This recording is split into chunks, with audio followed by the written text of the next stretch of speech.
एक ऑडिओ तुम्हा सर्वांना देवेंद्र फडणवीस साहेबांचा मी ऐकवतो. हे जे काय स्मार्ट मीटर तुमच्या घरी लावलं जातंय ना, त्याच्यातून वसुली कशी केली जाते हे काही प्रमाणात तुम्हा सर्वांना कळेल. लावू का ऑडिओ? मागच्यांना विचारतो, लावू का? आणि दुसरा त्याला पेमेंट कसं होणार आहे? ही अशी सिस्टम नाही आहे की त्यांनी त्या ठिकाणी मीटर लावायचं आणि मग ते तुमच्या बिलात वसूल करायचं, असं नाहीये. सिस्टीम इम्प्रुव्हमेंट करता हे मीटर आपण लावतोय.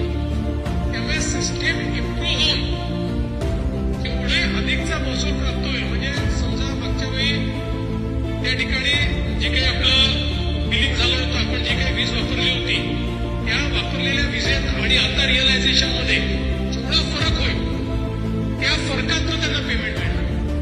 त्याच्यामुळे हे काही त्यांना अपफ्रंट पेमेंट कुठलंही नाही.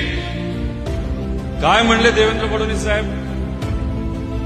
आधी जेवढं बिल येत होतं आणि स्मार्ट मीटर लावल्यानंतर जेव्हा जे बिल वाढेल त्यातून या स्मार्ट मीटर कंपनीला पैसे मिळतील. बोलले का नाही बोलले? त्याचा अर्थ काय?